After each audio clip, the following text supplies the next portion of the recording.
And welcome everyone. Thank you for joining us this afternoon. This is the James A. McKee Association's monthly community conversation. And I just want to welcome again, everybody. I am going to turn the program over to Don, who is our community conversations coordinator, who will be introducing our topic and our speakers for this afternoon. And then we'll jump right in. So again, silverware, I think. Silverware, you got it. I'll be right back. Okay. Oh, there's a spoon hiding under there, but I can get you out. Can you mute the silverware, please? Okay, Yes. Where's the mute button? Yeah, sorry. We'll do. that was funny. Welcome, everybody. Our topic today is the second of a renewal of the community conversations. Last month, we had our superintendent of schools, just talking about the schools in general.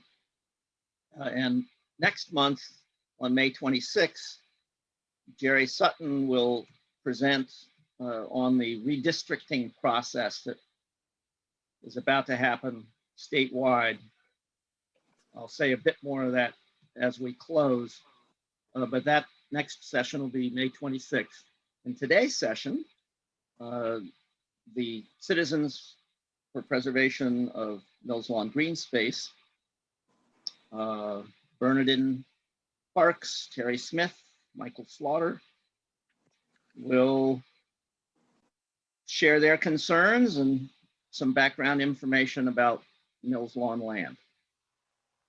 Terry, are you pinpointing this, or who's? Yeah, I thought maybe we'd go ahead and introduce ourselves individually to everybody that doesn't know us. I'm Terry Smith. I've been a resident of Yellow Springs now for almost 3 years.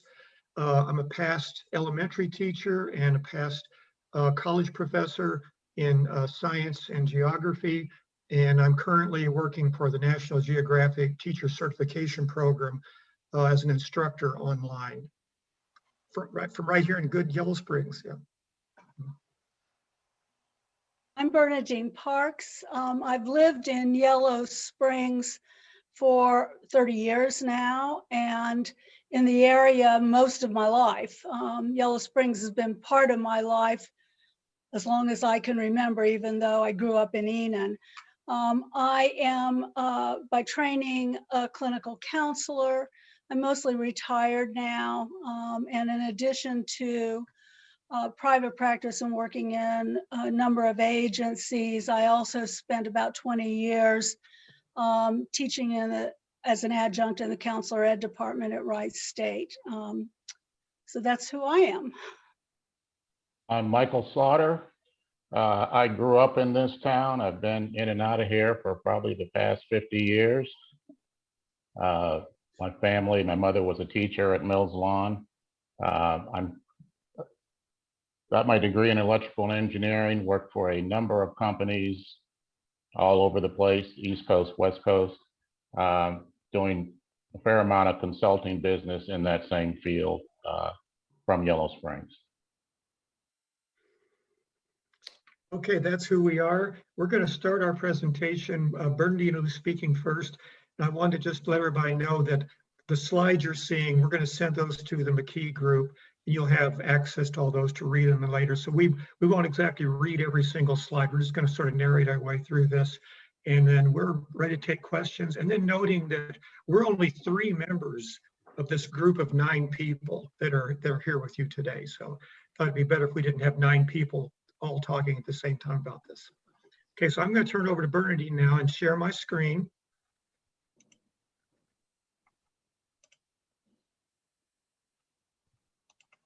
Let's see if this is going here. Is that working? Yes, sir. Okay. Yes, I can see it and hear you. Okay, well, welcome.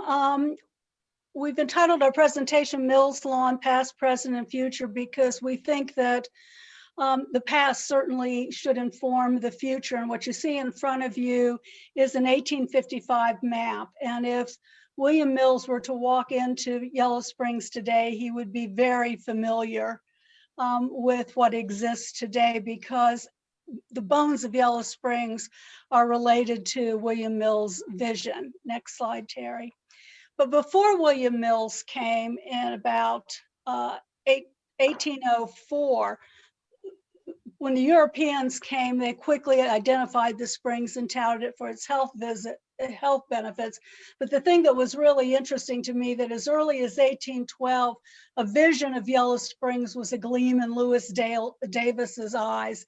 He said it was a town with streets, squares, courts, and public walks, all of which will be open forever, while it was mainly virgin forest. Next slide, Terry. So in 1842, Elisha Mills deeded 600 acres to his son, William. And William promptly set to work platting out 300 acres, which, as I've said, is the bones of Yellow Springs. He built his mansion, and it really was a mansion by the standards of the time, installed extensive gardens, walkways, driveways, and it was all open for the public. So by 1855, his vision was actualized. He really is the father of Yellow Springs, bringing in the railroad, Antioch College, paving the streets, platting the village. And by 1866, he was in financial trouble, so he was forced to sell Mills Lawn. Next slide, Terry. And so for the next 60 plus years, the property was in the hands of the Means family, and it was not used. It was initially bought as a summer home or a secondary home, but over the 60 years, the property was used to entertain dignitaries, and it was the site of a lot of important things that happened in Yellow Springs. In 1921, Arthur Morgan purchased the property for Antioch College. And it's interesting because of the location that the Means family did not sell it for development. They sold it to Antioch. And Antioch used the property until they passed it on in 1945. The original property, the Mills Lawn, extended to Davis Street. And that was all where the lawn and the mansion was. And when Morgan bought the property, he installed Limestone Street from Phillips Street to Xenia Avenue and developed the Davis Street, Limestone Street block as housing for Antioch faculty. So all that lovely housing there was developed for Antioch. In 1945, next slide, Terry, President Henderson proposed gifting Mills Lawn to the community. President Henderson and the Antioch trustees recognized the special value of this property, that it was important to the community at a number of levels.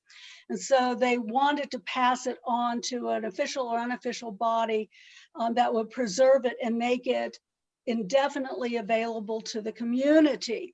At the same time, the school board was looking to replace the Union School and looking for a place to site the elementary school. Antioch was initially reluctant to pass it to the schools because they felt that the property was too large to sustain the schools, but the village passed on it. And so eventually it went to the school board. Next slide, Terry. And I'm not going to read through this, but I'd encourage you when you get the slides to read it, because there's a lot of documentation at the time of the transfer about what the understanding was between the school board and Antioch. They clearly wanted it to be used for community purposes, and they wanted as much as possible of it to be preserved as a park. There were a lot of old growth trees. Next slide, Terry. And so in 1949, the deed was passed to the school board. It was given unrestricted, but if you look at all of the reporting at the time that was going on, it was very clear that the Antioch expected the school board to honor the vision for what would happen to that property. So since that time, the property has been maintained through school levy dollars. So every one of us is paid to support and maintain that property. When they put the school on it, there was some community pushback about siting it on Walnut Street because of the old growth forest, and they had to cut down a lot of trees. And that the community were also concerned because siting the school would obstruct the mansion itself. The mansion was raised by the school board rather quickly in 1966 for lack of $30,000 to $40,000 to rehabilitate it. I think that's about $250,000 in today's money. So we lost an architectural treasure to this community. And so since 1949, you're all aware how it's been used. Certainly, you know, it's a playground, not only for our school children, but for young families, baseball, disc golf, and a site for tribute tree plantings. So I'm going to pass it on to Michael now. And as we do, note this, the final picture at the far right, Michael Slaughter's actually in that baseball picture. Oh, wow. Find him. If you go to the website, you'll see a much larger picture and you can spot Michael. Amongst a number of other old timers in that picture.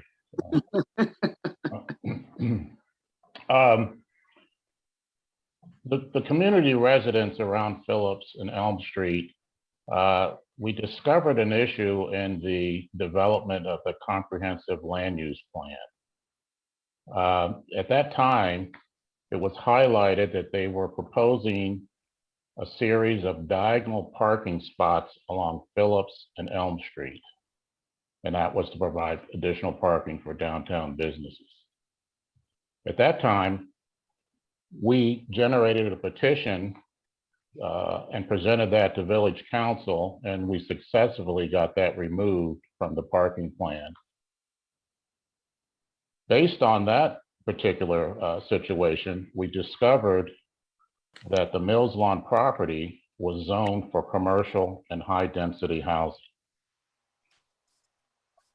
This prompted the formation of our group with the goal of preserving the Mills Lawn Greenspace. And as if you look at the last two bullets, it's a treasured space, and we believe there's a compromise to protecting that space and whatever decisions the school board makes moving forward for their needs. Next slide. So what we decided to do to garner support and inform the community, we put together a number of platforms to do that. We have launched a website and a Facebook page to increase awareness about the potential decisions that have to be made about the property. We've also generated some yard signage that our local supporters can display. These signs are available for pickup on Phillips Street, and we have them every Saturday down at the farmers market at our table, where we encourage people to sign our petition, ask questions, and just kind of understand what we're trying to do in preserving that green space and support local schools. Next slide. In addition, we've run a series of ads since the beginning of the year, every week, that can take you to our website, where you can get lots of details on our cause.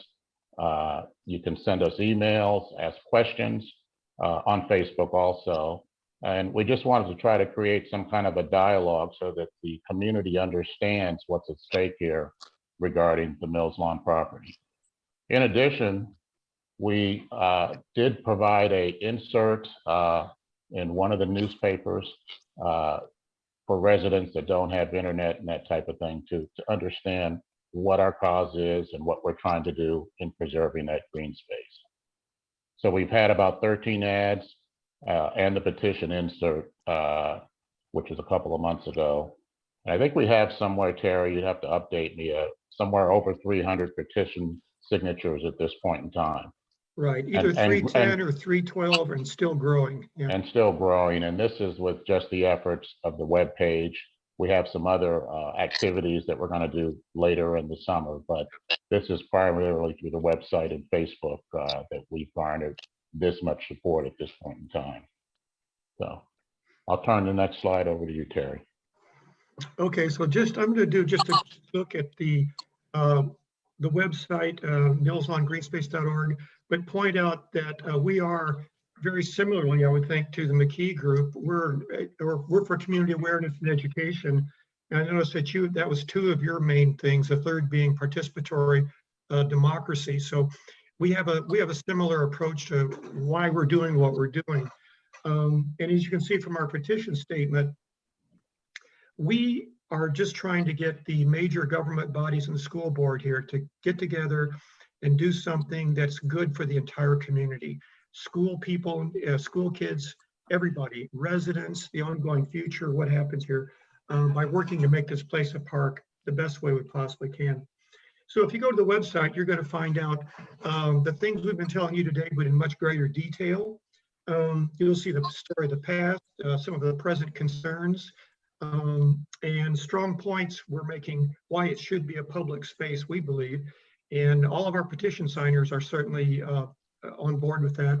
At the same time, and it's almost like we have to just keep saying this over and over, we are absolutely for quality schools. I mean, I'm an educator myself. We are for quality schools. There's no doubt about that. The types of things we want to try and help make everybody aware of without reading through all these is just what makes our village what it is. Where does the charm and attractiveness come from? Is everybody aware of the comprehensive land use plan? You know, are people aware? Do they know that the McBride report laid Mills Lawn out as a highly residential area with homes and all kinds of streets and stuff on it? Are they aware of that? That already happened. Are they aware that some people consider Mills Lawn underutilized space?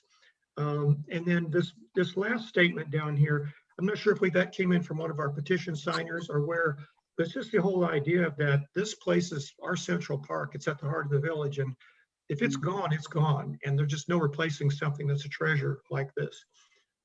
So without reading all these, once again, as Bernadine said earlier, you can find all of this on the website. You can sign the petition online. You can use PayPal if you choose to make a donation to help out with some of our communication efforts. And you can find also the very last bullet, notice that we have comprehensive references and links to everything we write about on the website from one place or another. So you can see that we're documenting what happened and we're citing our sources on that. Finally, last slide. Support has been amazing. You know, it's just been amazing. One of our next efforts coming up will be door hangers.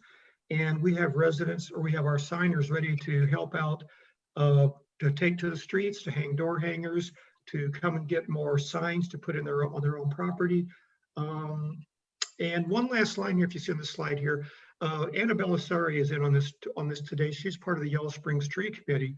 And something we didn't mention during this thing is that all the tribute trees that have been planted on Mills Lawn, you can find out more of those on the website, and you can see a map to find about everyone and a listing of all the people who've made donors, who donated the trees and to whom they were for. And to know that if there are already leftover funds, and we're not gathering a whole bunch of money for this, but that's all going to go to the Yellow Springs Tree Committee. And so with that, that's our basic presentation for today. I hope that was clear, and you will get all the slides for this. And if there's anything you care to ask us now, I think we're prepared to answer questions. I have a question. What's the problem? This sounds wonderful. Why are you having trouble? Well, it goes back to what we discovered with the comprehensive land use plan. When we thought this was it was always marked as public. Then we realized that that the school board and the city council were using terms like may be sold to the highest bidder for our fiduciary responsibilities. Then we started wondering, what's going on? Is there something that isn't being communicated? That started our interest. And that's when we started thinking, well, maybe we better just raise the awareness on this to see where it's all going. So do you think there is a plot to sell it that they're not telling you about? It's a matter of, I would say, maybe Michael wants to answer that. Well, they have said in a number of meetings that they are not selling the property, but the McBride report lists, you know, that it could be sold. And we know that there's a significant levy based on whatever option they pick, that they need somehow to try to reduce that levy, and a way to reduce that would be to sell the property. Mills Lawn, and I totally think they ought to. And we do know that if it were sold, it's hardly any to affect a $35 million levy. you know, so. Because McBride report laid out the assessed value of everything that the whole property was worth in great detail. That's what we started going like, huh, what's going on? Why don't we know more about this? Could you talk about the statement about the western 2/3 being preserved instead of, what did you see happening with the other third? I think the other third is highlighted for commercial development, if in fact they did sell the school. Okay. And that was listed in the comprehensive land use plan, which kind of attracted our attention. You know, more stores or store frontage or whatever that may be, where the school is facing Walnut Street. Okay. And the idea is we're not proposing that anybody get in there and sell that building or anything like that. We're just saying if they continue with the plan and the building does go away, this would help the whole community to mark that off and make a park out of the rest of it. So what was the question? Days, and after that, I interrupted somebody who's starting to speak. I can get down into the lawn. Well, I'm not sure what, oh, I'm sorry. Did someone, please, I I apologize. wanted clarification. Remind me what the McBride report was. Okay, if you go to our website, you can click on the link. You'll find approximately a 10 or 12 page document in which the school board paid to have the property assessed its value, you know, and it laid, and so McBride people laid out, they're the ones that said it's underutilized space. And here's what we could do with it. And if you look, you'll see it has markings laid out for proposed houses and all sorts of, I think anywhere between 30 to 62 high density residential areas could be put on that. It's quite detailed. So it wasn't just, well, maybe in the future we'll do something, but it was very, very detailed. So you can find that link on our website. Yeah. Thank you. And I think it's clear that that what we're really proposing is that it's the green space that has existed as green space as long as the community's been here, that we're asking to preserve. The original, as somebody who really values the history of a place, the original Mills Lawn was about 20 acres. And I think what we're looking at in the green space where the school isn't is about 4 or 5 acres to be maintained as green space central to the community. And the McBride report has already shown how it could be subdivided and sold off in 2 parcels. I know that I attended Mills Lawn, the original Mills Lawn that is no longer there.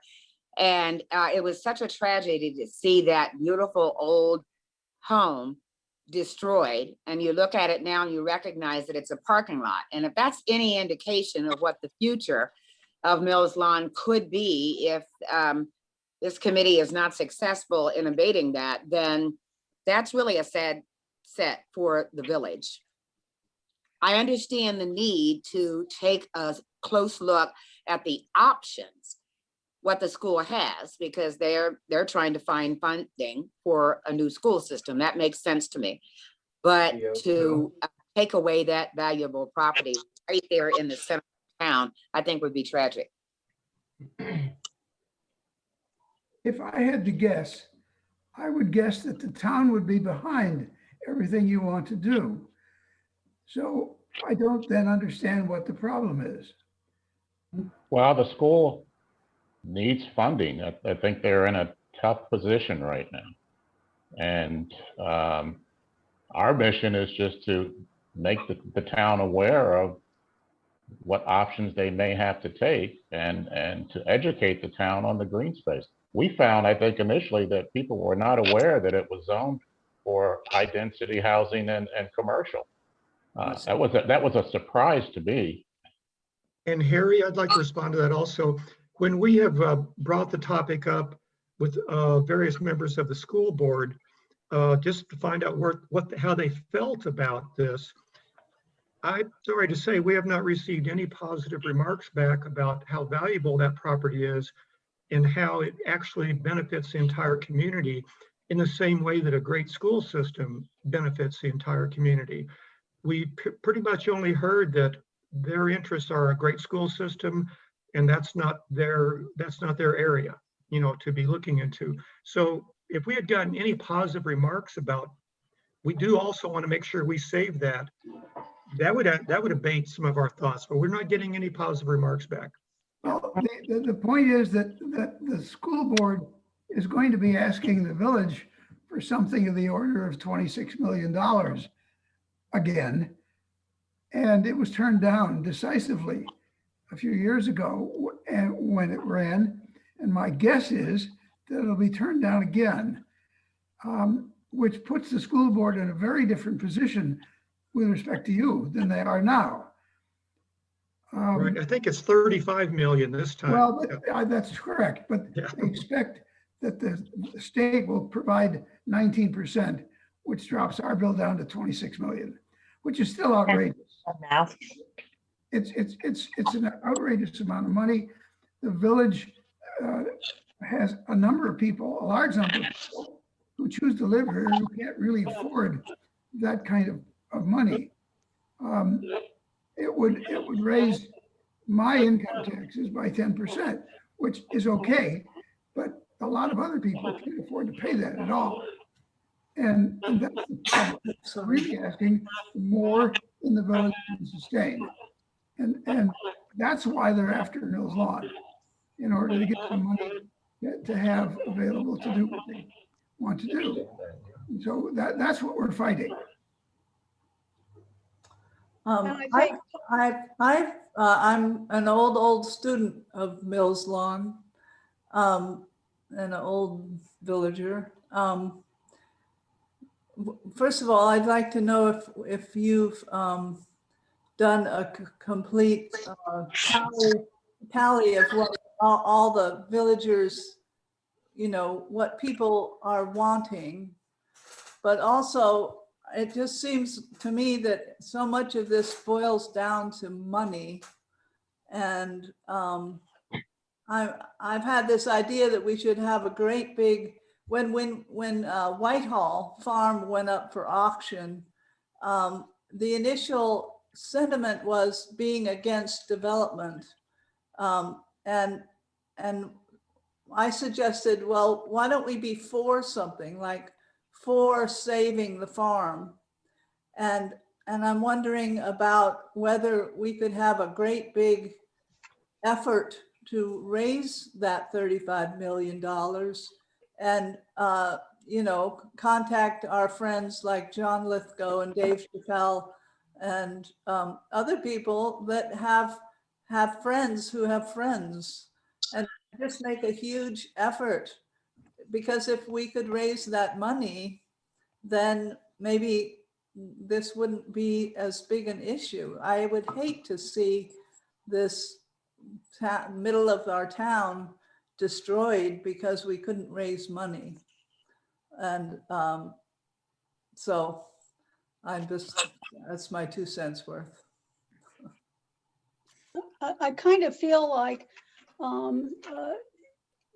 we've been paying for that. Every one of us has been paying for that property for 70 years through the school levy. The citizens of this town have supported its maintenance and its upkeep.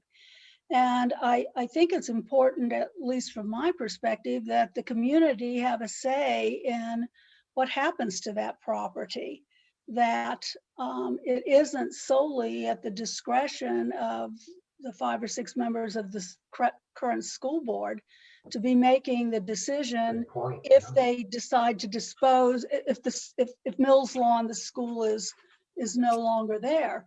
The other issue is that even if Mills Lawn, the school, continues as an elementary school, the McBride makes it clear that they could keep the school there and subdivide off the green space and sell it.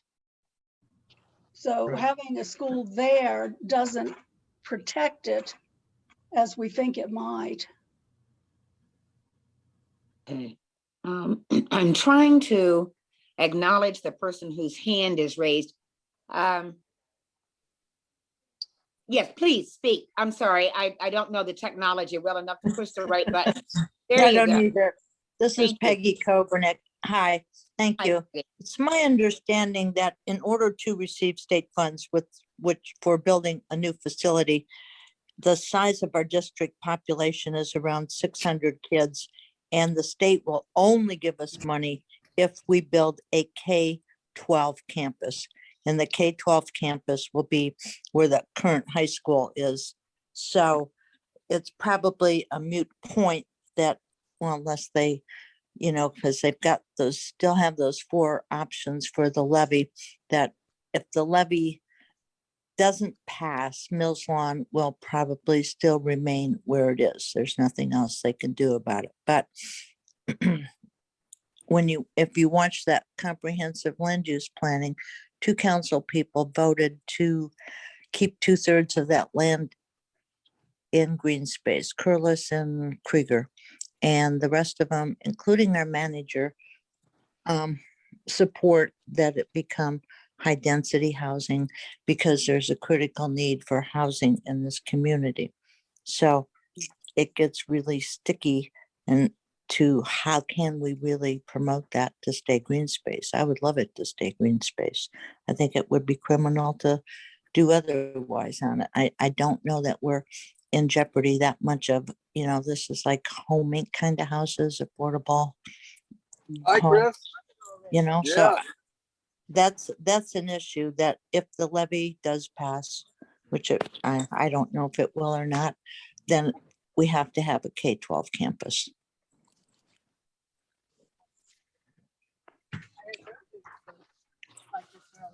So I think it goes back to the village to say, hey, what are we doing here? Yeah. I do believe the village is leaning towards the high density house. They passed it. They passed the resolution. The garage. If you're not speaking, I'm going to ask everyone All to right. mute just so we can eliminate the So, background. Please. I'm done. Thank you. Oh, no, Peggy, not you. Anybody that No, listens. to- I know. I heard it, but thank you. So I'm going to make myself go on mute now. Okay. Thank you. Peggy, thank you. Floor is open. Well, I'm embarrassed that I hadn't read this McBride report. I vaguely remember statements that must have been based on this, but I urge people to, that it has an executive summary at the beginning. You don't need to read all 12 pages, although I plan to. It talks numbers, it talks commercial value, and frankly, I see some argument for the entire block being the village green. In 50 years, it'll be a treasure. The whole amount, not just where there are currently buildings.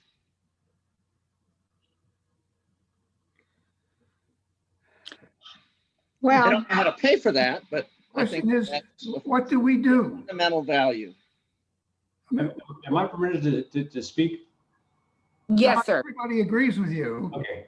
but the question is, what do we do? If I could just respond to Don real quick. I'm sitting here right now looking across Mills Lawn, and if we are successful in saving the western 2/3, that's significant. But I agree completely that what I see right now are trees going all the way to Walnut Street.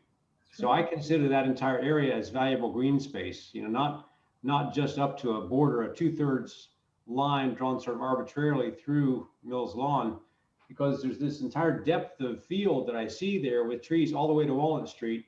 And if we lose that the eastern 1/3 to commercial or housing or something like that, I think we're going to still feel a big loss on Mills Lawn. But that's, maybe I'm being greedy, but I do agree that we want to save what we can.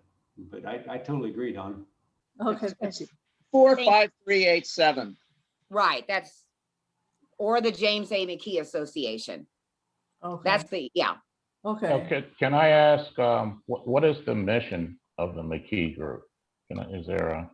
Very much what we are doing right now, and that is to be a platform for the community to learn about important issues of concern to residents and start answering the question, and I think it was Harry Rose, what can we do about that? How do we support our community and make it the best community for not only the residents? We acknowledge that we need business and the like in order for us to be a sustainable community, but to educate ourselves on critical issues and answer those questions.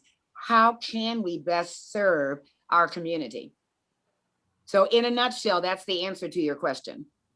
Because we as a group, we've tried to engage Yes. village council with the school board or dialogue, and we've struggled with that to think out of the box, come up with some ways to preserve the space and supply good quality schools. And we haven't been successful at that.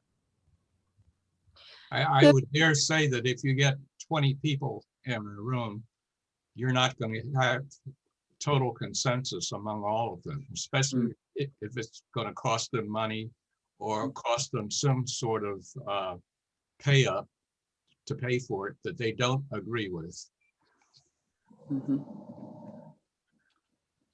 Well, I think Harry made a good point. You got to figure out what you want, and clearly the sort of vague general we don't want it to be built on is understood and agreed to by probably everybody here and elsewhere. But to stop it from happening, you really need some sort of legal requirements so that nobody can ever do anything with it. And it seems to me that that would be an ultimate goal to put forth if you really want to accomplish something. Otherwise, all you're doing is saying, it's awful you're tearing my park down. And I got to say, I don't want it torn down, built on either. And I've been here for almost 40 years. And almost all the time when I go by there, walking, riding, or driving, there's nobody there. So well, I find it a little overblown to say that people are using it all the time, because I just don't see disagree. I disagree. We see people, there are people out there now. We see soccer practice all weekend. It gets a lot of use. There's just no doubt about that. So it is not an underutilized space. It gets used at different times. Like when Shakespeare in the Park is there, it fills up. When we have Porch Fest, people are all over the place out there. It just depends on what's going on. It's an amazing space for gathering throughout the year if it's not used, to capacity every single evening, actually. So, but I wanted to follow up on something Michael said a minute ago, that we have talked to. We know that this needs to happen through village council action. We know they need to be the ones behind this. And we've tried various avenues, and as far as even bringing forth some private citizens and some ideas, and we've hit a brick wall, and we've been told that what we're offering can't be heard right now because it's not public, and that's not true. We've met, and I'm just defining when Michael says struggling.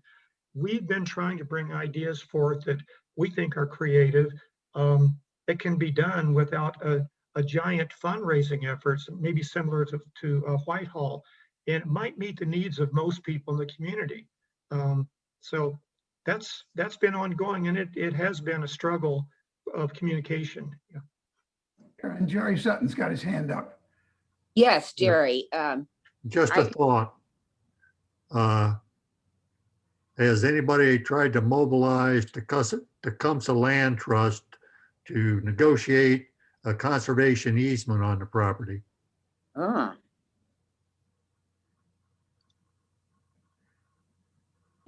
I think that that's been tossed around in our group, and essentially what we've been waiting for is just to open up discussions between the school board and the village council about what options might be available. And it's a dead end. Nobody wants to talk about the options. The council says it's the school board's, and the school board says it's not time to talk.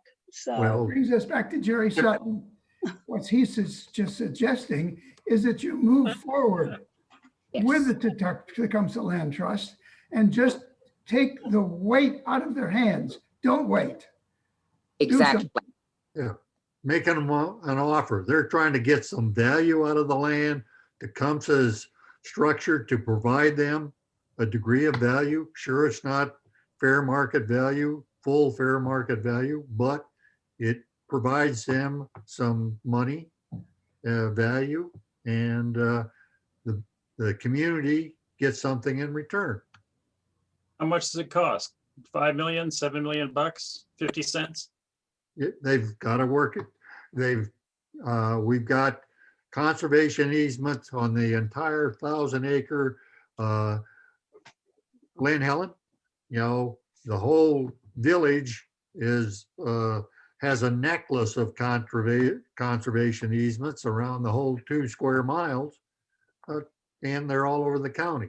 It's just a tool that's in the community, and it would be a basis of trying to satisfy a couple of different parties with a different point of view. I think in addition to what you're saying, Jerry, you are suggesting very strongly that this group, Tecumseh Land Trust, has got the experience Absolutely. to do what we want to have done, and they have been doing this for a long time and doing it very well. An easement is only as strong as a willingness to enforce it. So TLT has a number of easements out there. To my knowledge, they haven't tried to, they haven't been attacked, but they're a force in the community. So who do we talk to over there? Just look at the number. They're the same people that you bought your mulch from, or I got 40 bags from, and I noticed my neighbors got a few. Well, I thought I read someplace that there was a dollar amount put on the Mills Lawn property of a few $1 million. I'm wondering if anybody knows if that's true or what it is. I don't. I wonder if it's in the McBride report. It since they did. is. Okay, That's the last value we saw. They appraised that land as well as the land out at the high school. How much, do you know? At the moment, I don't remember. Maybe Parker does. And as I recall, I'm looking at the report, and it's down near the back of the report. As I remember, the entire property. $1,400,000, How much? a range of, let's just say 4 to 8 million. They Okay. have more detail than those numbers. What I remember is $2.7 million for the property, which includes the building, the school building. And the land itself, I think, was, undeveloped, was like 900,000 or so. I forget that exact number, but it's near the back where they break out the 2 properties in detail. They give an appraised value for the entire property and then a separate piece for the building and the land. So now's a goal, find 8 million bucks. And we have talked, I talked with Krista McGow some time ago of the Tecumseh Land Trust, and she said that until and unless the school board wants to engage in that process, that they don't have, there's nothing they can do until the owner, so-called owner, would approach them about putting in a conservation easement. So we need to make that a more attractive option to them, I guess. right, because it doesn't sound like that's what Bernadine was saying, that they're ready to come to the table for that discussion. The school board, I mean. Right. And I think one of the things that kind of gets lost in this, when you're thinking about the value of the property, okay, let's say that it sells for top dollar. You're not going to be able to build affordable housing on land that 4 acres that I think there's how many acres right now for sale for $800,000, 30 acres or 15 or 20 on the edge of town right now. And so, okay, it goes for top dollar. What can you afford to put there? It doesn't make sense economically to, because your land prices are so high, and with building costs being what they are today, I think it's in some ways a fantasy to believe that you're going to have affordable housing on that property if it goes for top dollar. One of the plans for the property that I've heard discussions about, I don't believe there's any definitive plan in place, is that it's mixed use, and that what they would do is not only put some affordable housing, but that it would actually be market value housing, and it would be an extension of the downtown area. So they want to add more businesses, which would completely change the complexion of the downtown Yellow Springs. But that's one option, that they sort of want to tear down the school that is currently there and put additional housing as well as businesses in that area, which, I mean, I just cannot imagine. If I lived, when I grew up, I was on Elm Street, but I can't imagine that, and the parking and the increased traffic. And I mean, it's a nightmare when you have special events. To have that on a regular basis would really be something in the heart of downtown, which is already very congested. I think we're looking at an either or situation, and I can see something like a proposal for a performing arts center that everyone in Yellow Springs could get behind. It would be park-like around the center. It would be a recreational area. So there are other choices that we should be considering. Who's planning all this building right now that everybody's concerned is going to happen? Is there Well, a they here? The village council is primarily, I'm trying to think of the right word for that, because Eminent domain was what they'd have to use, because it's not their land. well, no, but I'm thinking that the village, I'm thinking are in some kind of conversation with the school district, and at least plotting out options. And let's say they're assuming that they do somehow get access to the property. I don't know how that would happen, but I think they're thinking from that perspective. If the property were ours, how could we develop this in a way that would be beneficial to the community? My question is, I'm not sure their definition of what's beneficial to the community is the same as mine. And that's an issue. I do like the idea of a performing arts center on some portion of the property. That piece makes sense. So, you know, in some ways it's a little bit like some of the other properties around town that have been developed. I mean, we lost a lot of really important farming property when Cresco came in, but we gained, you know, an employer and frankly, a good corporation company that came into the village. I mean, there are pro and cons to it. I'll give you that, but so there are pro and cons, and it's a difficult choice. We are nearing the end of our, oh no, it will only have been an hour. We could. Yeah, we've got a little bit of time if people want to chatting. Have you played around with words like the commons, village common, village green? That has, to me, a subtle, it conveys a social content that preserving green space does not. Don, I was going to point, that's a very good point. On our website, we have research and more links about why communities need a green space, why they have a commons area. And as Bernie was talking about, when Mills laid it out, that's quite clear that it was a park in the middle of town. So that idea has been there for a long time and the citizens have been using it. The problem is that the negotiations or the conversations are not even open enough to say how it might benefit the public. The answers have been, we can't talk about it, or it's too soon to talk, or don't worry about it. But there's other things that look like you should worry about it. Well, I view this as the village commons. That's more than preserving green space. And I think that without going to your website, it would present a message. I agree that what's on the website, it's really a deep website. It's great. But Don, what do you define? I mean, I like both those terms. They sound on the surface good.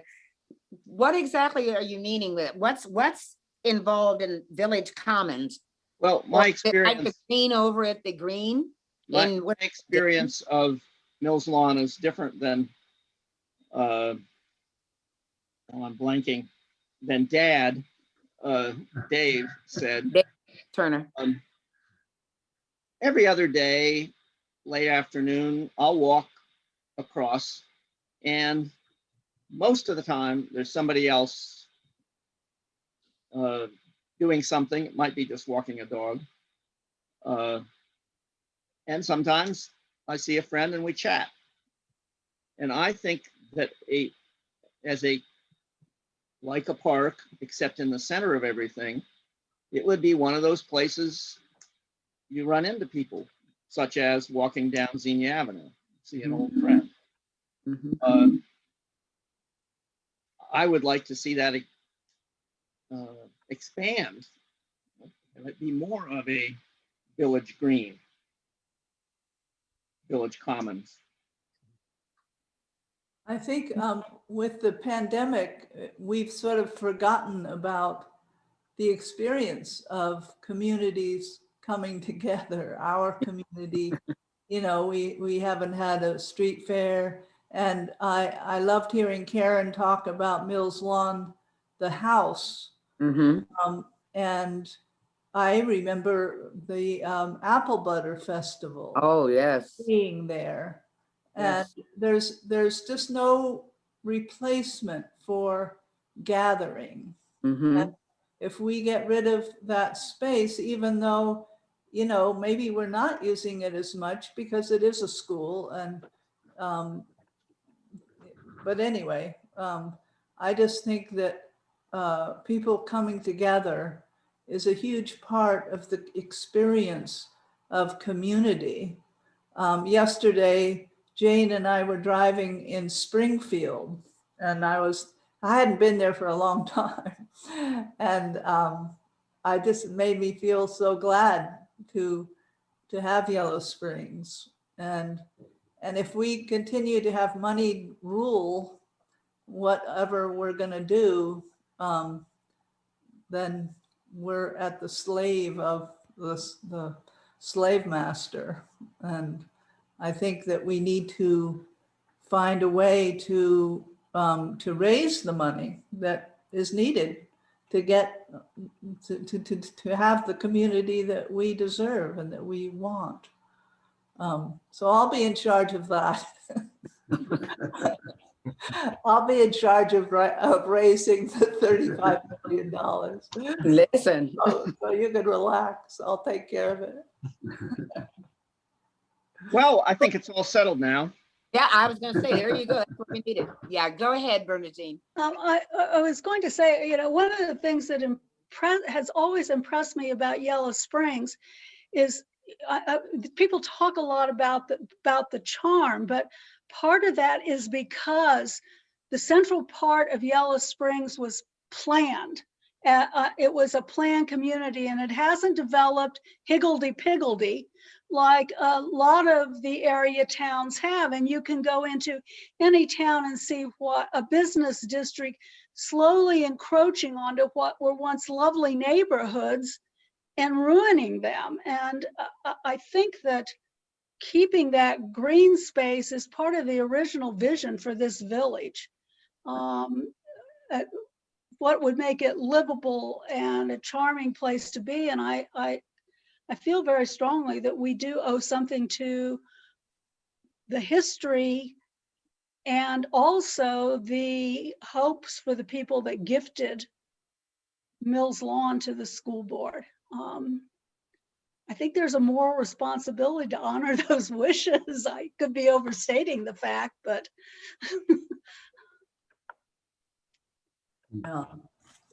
Yes, Mary. Hi, I just wanted to chime in saying I'm part of the committee and have enjoyed watching not only the presentation, but listening to all the questions. It's been fabulous. Don, I think the comment about using the phrase village commons is really important. We've talked about that in the committee. And when you use those two terms of preserving green space, that can have a very static feel to it. Okay, we've preserved it. You know, hopefully we preserve it. But the Village Commons communicates that what you were saying, you know, you meet up with people, you interact, and that sense of community that you talked about, Patty, and it really gives it a more dynamic sense, the commons. And I think that's really important that we bring that into our conversations more, that we're not just looking to preserve, we're looking to preserve so we have that opportunity to gather and recreate and communicate and enjoy people at large. So. Is it And possible also there could too, be, the school oh, board sorry, is then going to turn around and say to us, okay, so we'll preserve that as green space. How do we get the money we need? well, I'm in charge of that. Well, Harry, you're right, Yeah, but Money is always the issue, but You we're do trying. need- you do need a general consensus that this is the direction to go. That would help motivate money. That's Yeah. the only way to get around the school board. Mm-hmm. Or Yeah, I think we're really hoping that you're right. I mean, we are so dependent on the entity that now owns the property engaging in the effort. And as you said, I mean, who can negate that we want? I mean, who's going to say we don't want this green space? Nobody. Well, I don't know that, but you hope not many people. But yeah, we are dependent on the school board engaging.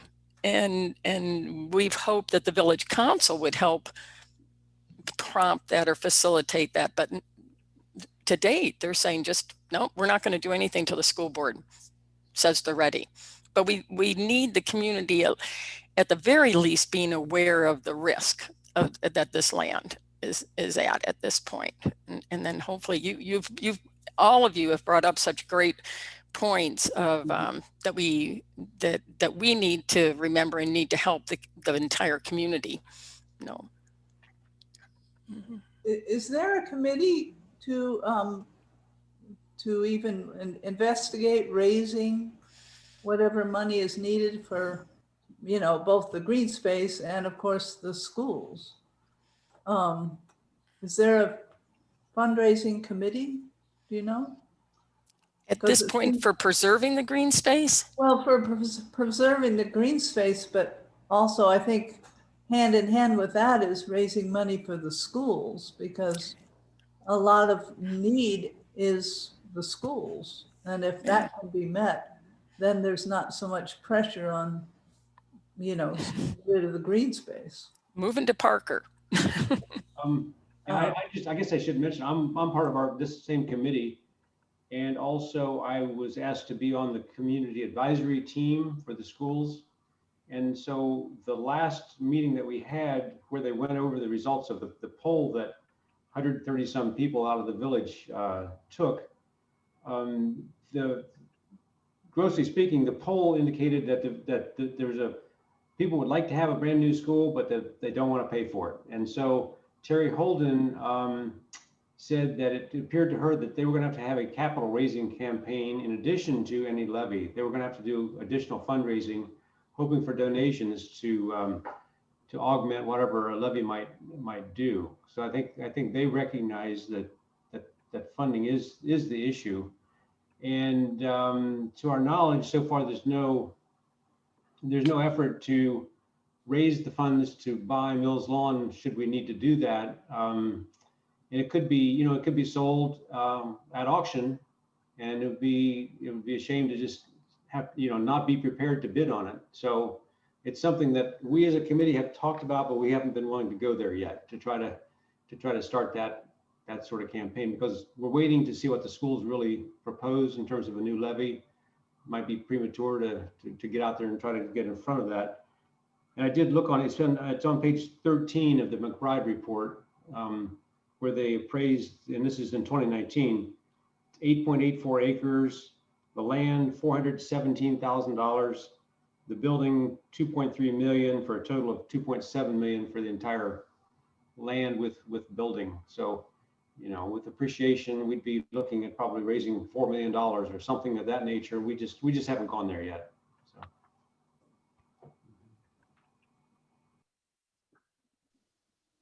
Where is there a link to that report, Parker? Is it, I didn't find it on your website, but I must be looking in the wrong place. Terry, you can help with that, I'm sure. It is In on the website. You're I muted. found it as a link in the text. And Terry, my, you're my muted. second computer's just frozen, so I can't.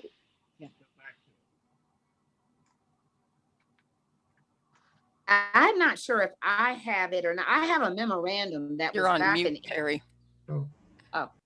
Okay, so for Dad, you can go on, if you're on the website, under green space, you pull down under value to the village. And there's a link, about 3/4 of the way down the page. On your website, I don't see value to the village. Not Okay, that I don't believe it exists. what you do is under green space, there's a drop-down menu. Ah, okay. There's more links. And value to the village. Got it. And got it, scroll on down there, yeah. It's also on the FAQ, a link to that. Is Okay. this on the McKee? I'll find it from here, thanks. Yeah, Are you talking about the McKee website? no, we're talking about millslawngreenspace.org. Oh, yeah, okay. I did write that down. And is that an actual website? Yes, That's not like on Facebook? that's a website we created. Yes. yeah. Okay, good. You said .org? Yes. Okay, excellent, excellent. So what is your committee doing now? You've got signs, circulating a petition. You've got a great PowerPoint presentation for this event. Have you been presenting it in any other setting or? We're moving toward continuing to raise public awareness, gather even more signatures. We have a signature page idea for the newspaper. We have door hangers coming out. We have lots of volunteers who are going to do that.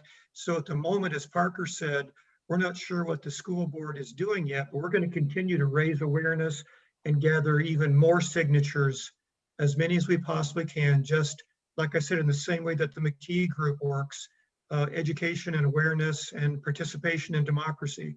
That's basically what we're doing, continuing to do. Yeah.